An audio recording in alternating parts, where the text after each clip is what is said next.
But love is, in a sense, an essence of God.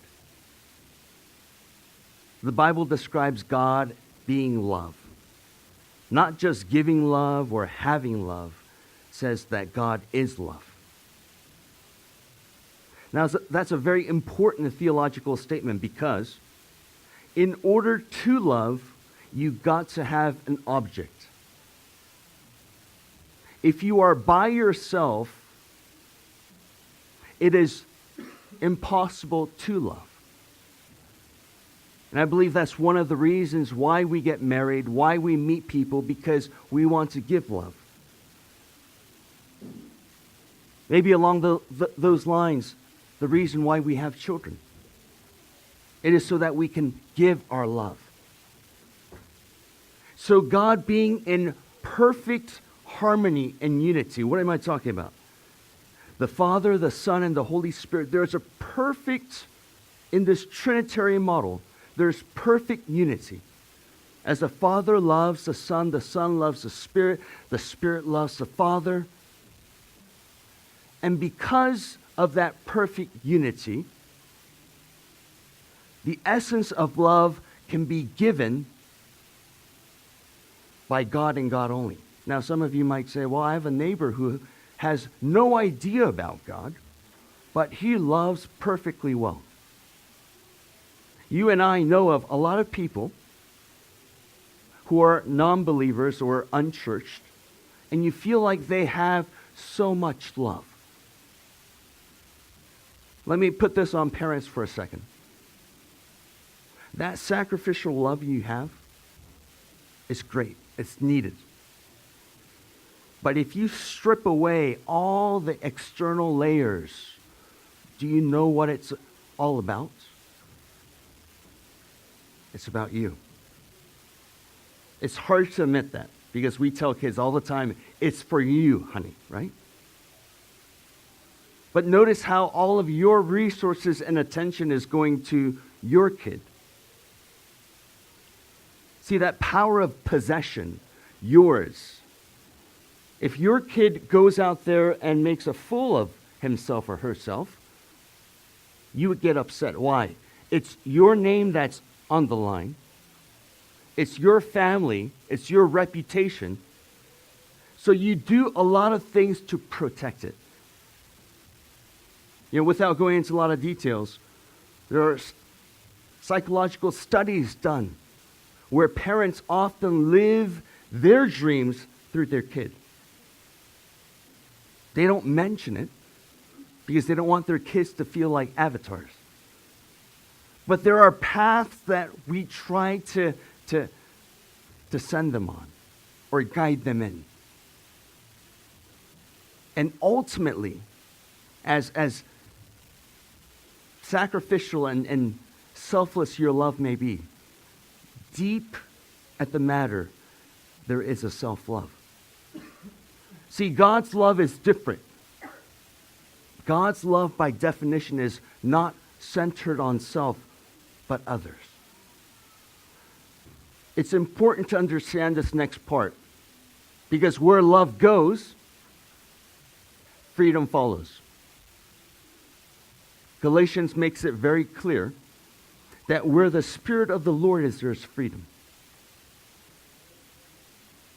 I believe one of the reasons why we lack persuasion in the evangelical church today is we're trying to give what we don't have. We tell our children, we tell our neighbors, it's such a freeing experience to be in Christ, to know Christ. But our wrinkles and our frowns say otherwise. And people read it as, you're just the same. You might live a holier life, abstain from certain worldly things, but you worry just like us. You're bound by things just like us. And it was for this freedom that Christ has died. So for us not to have freedom, for us to stay awake at night, and worry is to treat Christ's sacrifice in vain. Now, I know some of you, it struck a chord, and you might feel a little bit offended. Let me further explain how this connects. When you have this joy, well, how do you have this joy when you experience that freedom? There are many parents in here who need a break. And I'm sure if one of our young adults or college students would volunteer to watch your kids for a night, maybe one of your reactions, past the initial reaction of, is this really okay, or how much do I need to pay you? But that reaction might be hands up in the air. We are free. You see, there's true joy in freedom. Not a false sense of freedom, but true freedom leads to joy. And where does that joy lead to? Enjoying Jesus. There are many denominations that talk about the importance of man to glorify God and to enjoy Him. And no matter what denomination you are, and the wording is slightly different from each denomination and church, but we are created for God. We sometimes flip that around, and we think God is here for our benefits. We are here for God's enjoyment. So to enjoy God can only happen when we are with God. And that very definition of being in the presence of God is peace.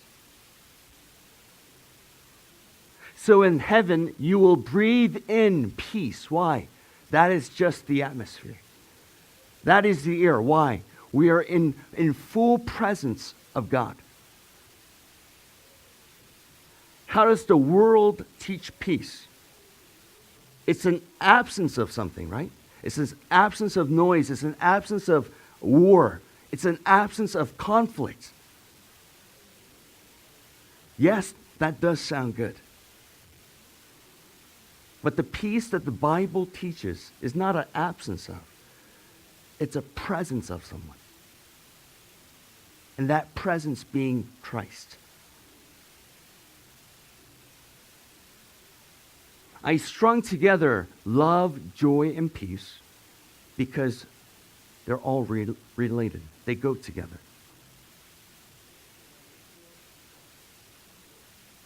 And for those of you who know the fruit of the Spirit in Galatians 5:22 through 23, you'll know that the love, joy, and the peace God gives as a gift, and it's produced in us through the Spirit so that we can enjoy the rest of the fruits. Some of you are catching on to the definition that I'm going with on love. I often use this example that God has created us to be a river, not a lake. And if you've ever been to Israel and tour, or you can YouTube it because there are many videos on it, the similarity between the Dead Sea and the Sea of Galilee is that the Jordan River flows through both. But what separates the Dead Sea and the Sea of Galilee? Here's the Dead Sea. Here's the Sea of Galilee. Although both rivers, or the Jordan River, both feed into this body of water, only one has it flow all the way through, and that is the Sea of Galilee. Why is that important in understanding love? To understand fully, completely what God's love is, it needs to flow through you. You can say all you want that God is love, but if it just remains stagnant, sitting in you, it is dead. And some of you can give testimony that as many times as you say love, love, love, love, sometimes doesn't work. And it's so difficult to love. Especially loved ones. We call them loved ones. But how many times are we really loving out of God's selfless love and sacrificial love? I'm hoping that by the end of this sermon, it will make you ponder a little bit more on your love walk. Is it a roller coaster ride? Does it depend on your mood or how you're feeling or how many boxes you have checked off? Only when you are content are you able to love.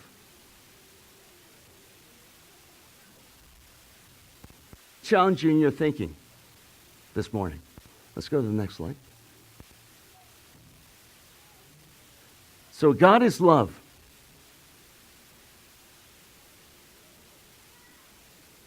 If you love me, you will keep my commandments. John 14:15 says. John later on in 1 John says, and by this we know that we have come to know him, if we keep his commandments. Whoever says, I know him, but does not keep his commandments is a liar, and the truth is not in him. So if we say that we love God or we know God, the Bible is very clear that it tells us to keep the commandments. Now, if you grew up in church, grew up in Sunday school, you would have memorized the 10 Commandments. Let me make this a little bit easier for you to understand. When Jesus came, he came not to destroy the law. If you take it the wrong way, some churches do not read the Old Testament because they feel that that is old stuff. It's the new stuff that matter because Jesus brought the new covenant.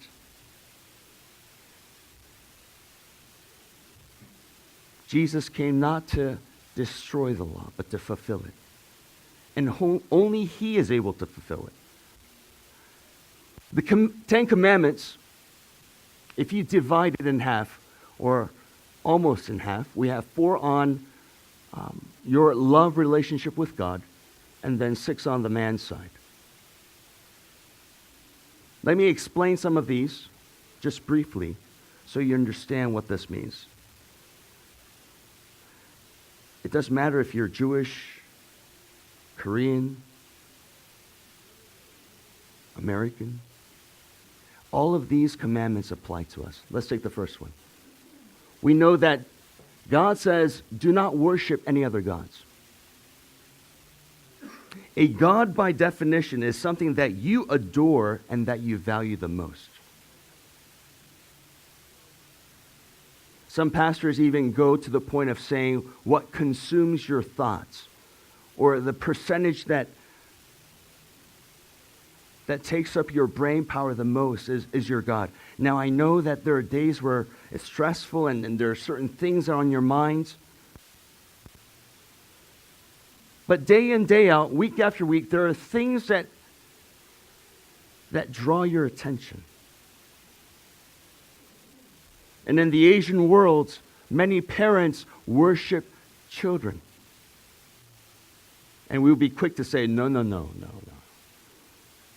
There's no altar, nothing funny going on in our house. You can come and check. I only drop them off at art lesson, music lesson, swim lesson, Monday, Wednesday, Friday, not on Saturdays, but every other Saturday. And on basketball season, you can forget about church because my kid is going big leagues. It's not wrong to involve your kids in life and activities. But there's a point where you realize that rather than leading that kid closer to Christ, you're leading them closer to an extracurricular activity.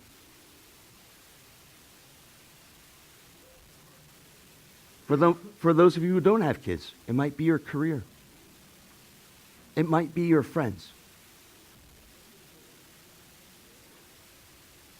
Do not make any idols. When you see people make idols, they only use the best resource, the best products to make it. They don't use scrap.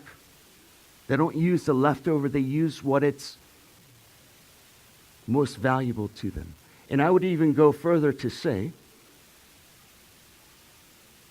some of us are worshiping a non-biblical Jesus. It's a Jesus that you have carved in your own image. A Jesus that is convenient, a Jesus who will always love you and accept you and be there for you.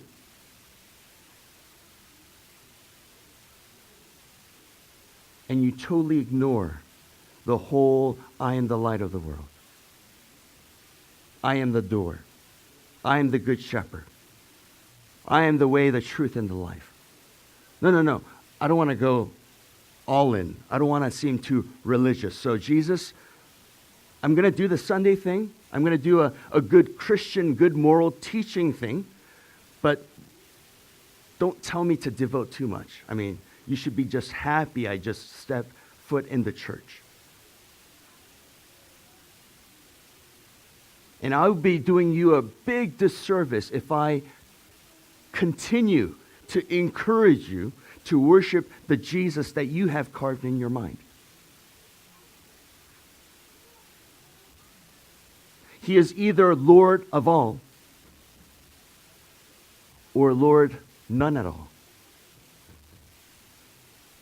Do not misuse the name of God.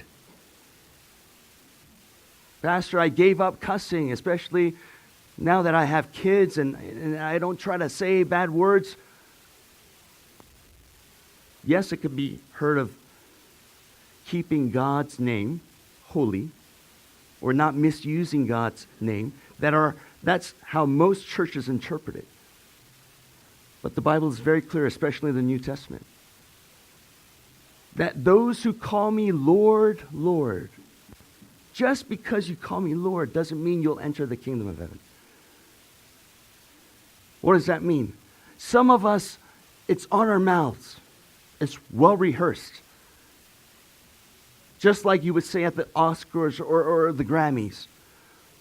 They get up to the podium, and I like to thank my staff and my crew and my manager and my Lord and Savior, Jesus Christ. Now, we are not the ones to judge that. But here is God in heaven saying, are you sure I'm Lord? Because whenever we throw that out there as just Lord with empty meanings, meaning that He is not Lord over you, you are using the Lord's name in vain. Are you guys with me? Let's just do one more. Keeping the Sabbath holy. If you follow the patterns of this world, they'll desensitize Sunday worship. Oh, we got something going on, we'll just skip it. A certain season coming up, kids busy. The public schools and even some of the private, it's not in their best interest to exalt God and to lead you closer to God. Their objective is how can we recruit or how can we grow athletic kids, smart kids, to increase our funding, to be more financially well off. Just because they're teachers and administrators. Don't believe everything they say. And I say that because I came from that field. And some of the things that I saw with my own eyes saddened and grieved the Holy Spirit. So if this love that Jesus summarizes for us by saying, love God with all your heart, soul, mind, and strength, and love your neighbor. Some of you might say, well, it's easy. I mean, there's 10 over here and there's 2 that Jesus gives. Do you realize how significant, how important these 2 commandments are? When you and I stand before the mighty God that day, you will not give account to how well you did in your career. You will not give account to where you are socioeconomic-wise. You will give account to what God has commanded. And if all you do in this life, you have no name, no one recognizes you, no one applauds you, no one sees your degree, no one sees the fruit of your work, but your whole life has been devoted to loving God and loving neighbor, you will receive a warm welcome, saying, good and faithful servant. You see, Satan is so shrewd and smart that he likes to twist and turn the truth just a little bit so you don't notice.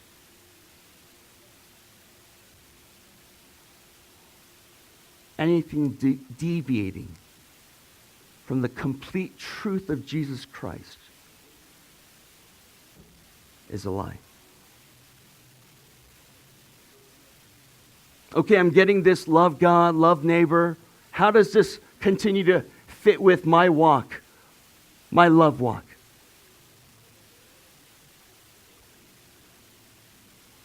Let's start applying some of this stuff.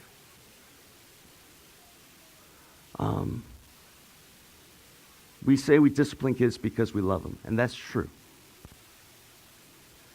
But something about, and I'm not just coming hard on Asian moms, but there are things in their life that's unsettled, that causes them to go Super Saiyan mode.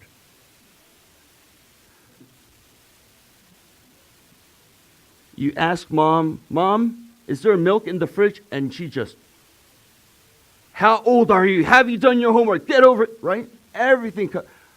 Jeez, I just asked if there was milk.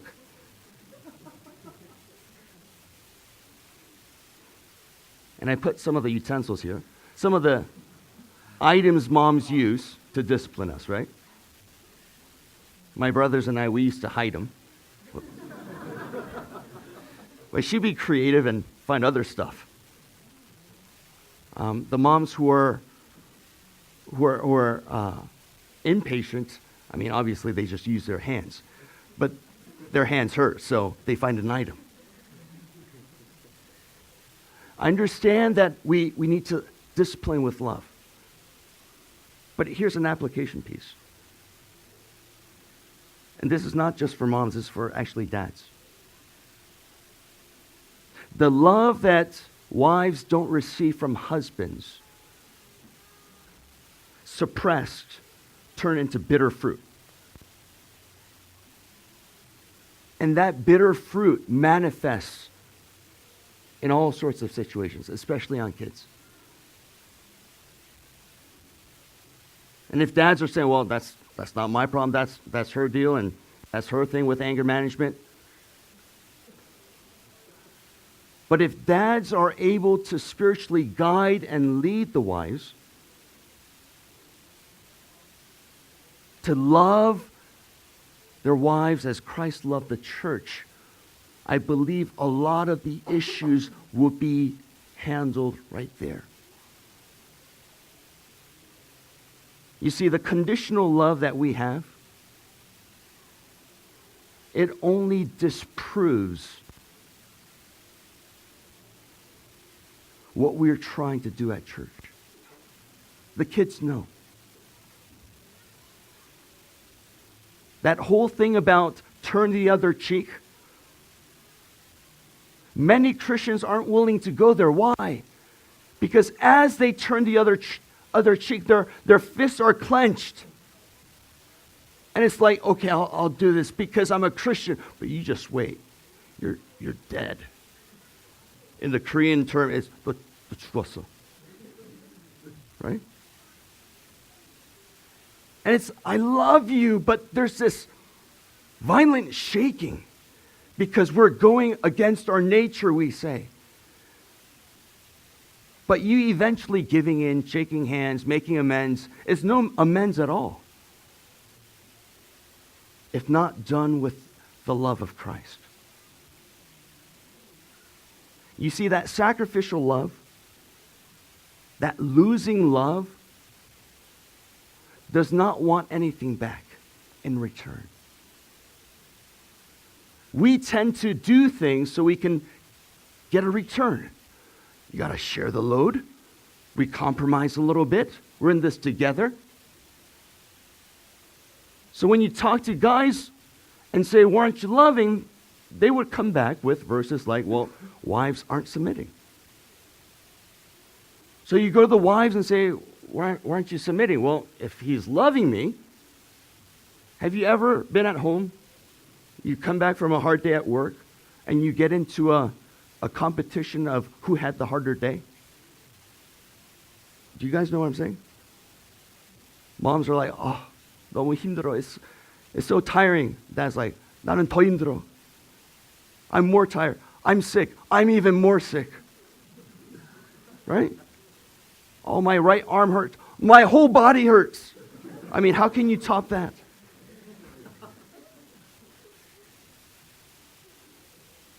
And as you continue to scrape in this savings account of love, you're just going into minus. And what seems like, honey, you didn't take out the trash, involves a 4-hour discussion on how you don't show responsibility in the house. You see, that bitterness continues to stack. The man cave is a culture that we've created. Wives, their voices are getting louder. So what do guys eventually do? They become quieter. And they go into their man cave. And as they're playing games, they just sulk. Woman. And we feel horrible about ourselves. And we start saying stuff like, I married the wrong person. My life could have been so much better. And that's probably what the wife is saying too. I don't know what I was thinking marrying this guy. I'm just telling you right off the bat that if you're having problems, it's great. It means you need Jesus. If you feel that you have no problems, you need more hardship. It sounds bad. But you need more hardship. Why? Because when you realize you can't do this with a love that you don't have, you're relying on God.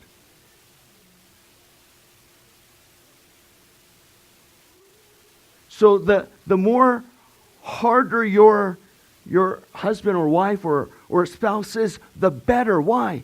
Now you get to experience God's love. Wow, I did this, and you know what? I did it without complaining. As a matter of fact, it was a lot easier than I thought. How can this be? And as you reflect, you see God's love present. How does God show us love? It's through grace. Grace, charis, is gift. Love staying within.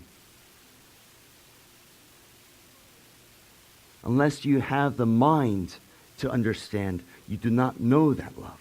That is why God gave us. The Father gave His Son as a gift to us. Why? That's an actual physical manifestation of love. It's an actual giving of Himself. Are you guys with me? So this gift giving, this grace that you are giving to others, it is coming from God, and you're handing it off. Let me use another quick analogy. Light and truth. Jesus is the light. And as light shines, what happens? Things get revealed. And you see the truth. See, you try to go to somebody and tell them what truth is. It's difficult.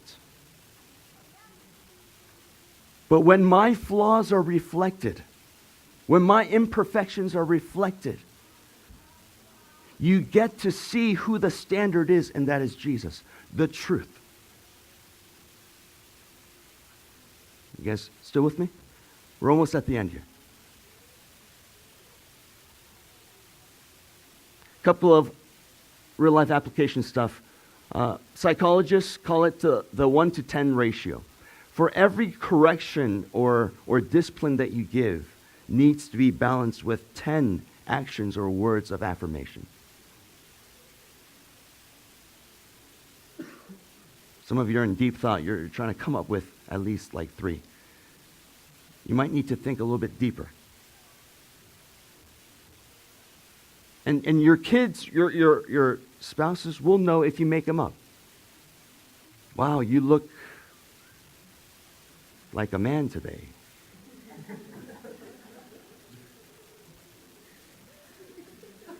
You have 2 big nostrils.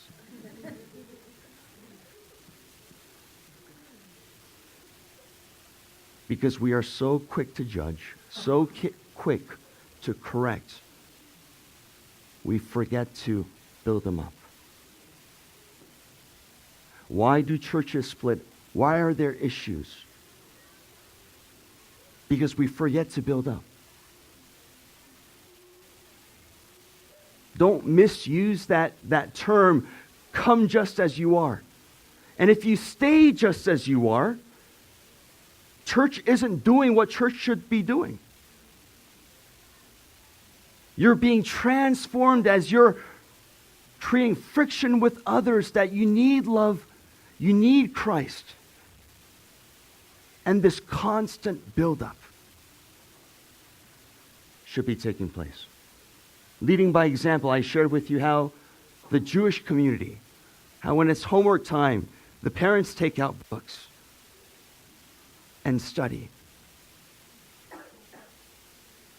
The hugs and the kisses. Your teenage kids, they're telling you they don't like touch, but deep inside they like touch. Surprise them. Annoy them. Hug them. And don't release them until they say they love you. That's not a real good example of love, to force that out of them. But they need that spontaneous touch. Don't simply praise when the kid brings home the honor roll sticker. Some of you sitting in here, deep down in your soul, you feel like you've never satisfied your parents. And you say to yourself, I am never going to be like my mom, or never going to be like my dad. But you're just a better version of your mom and dad. You just don't know it. So what do kids do? They often misbehave to get that attention that they had when they're in elementary school. Boy, middle school hits and stuff gets a lot harder. They don't give out those honor roll stickers now. And now some are playing catch up to be accepted by parents. It is a challenge for you and for me that when we talk to our kids, conversations should go beyond, did you eat? What did you eat? Do you have any homework? And some of you, I know, sabotage it because you get awkward, so you bring up stuff like, do you have a boyfriend? Because you know they're going to leave that conversation, right? And you're just like, man, struggling out there. Almost lasted 2 minutes, but it's just awkward. And what do? We blame it. Oh, they're going through hormones and just crazy.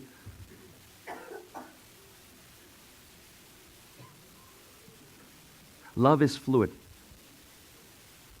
And if you can adapt your love to your kids as they grow, your relationship will remain the rest of your life. please do not follow. I will support you and pay for everything that you need all the way into college, and then you're on your own. Just give me a heads up when you bring that girl or that guy home. And then the rest of life, what do? You try to undo what they did. I hope we don't make that mistake. Bless your coworkers. I use this term often.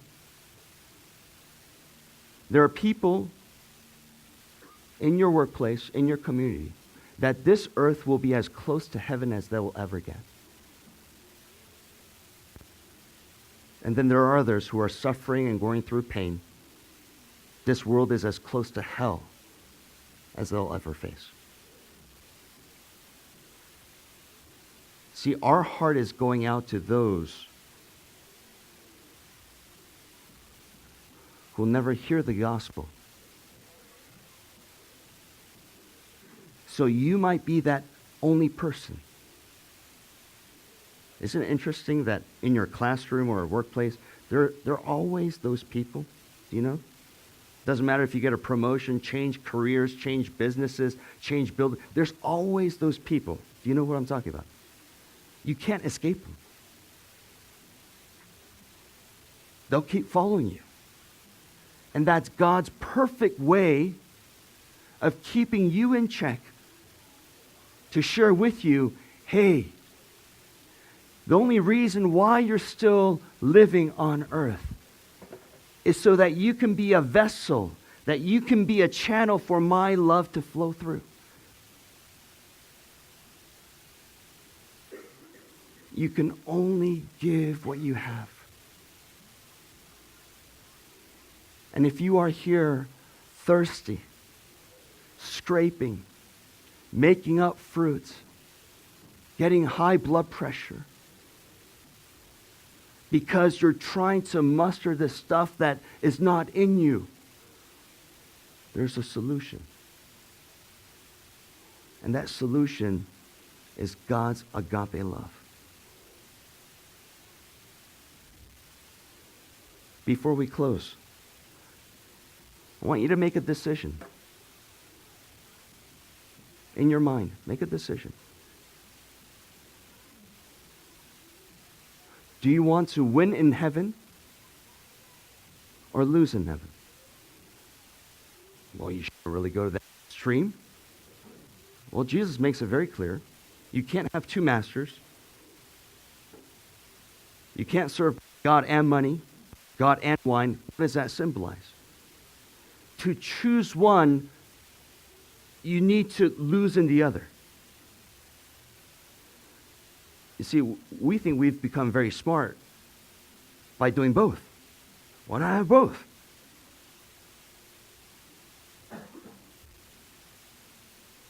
You only have one.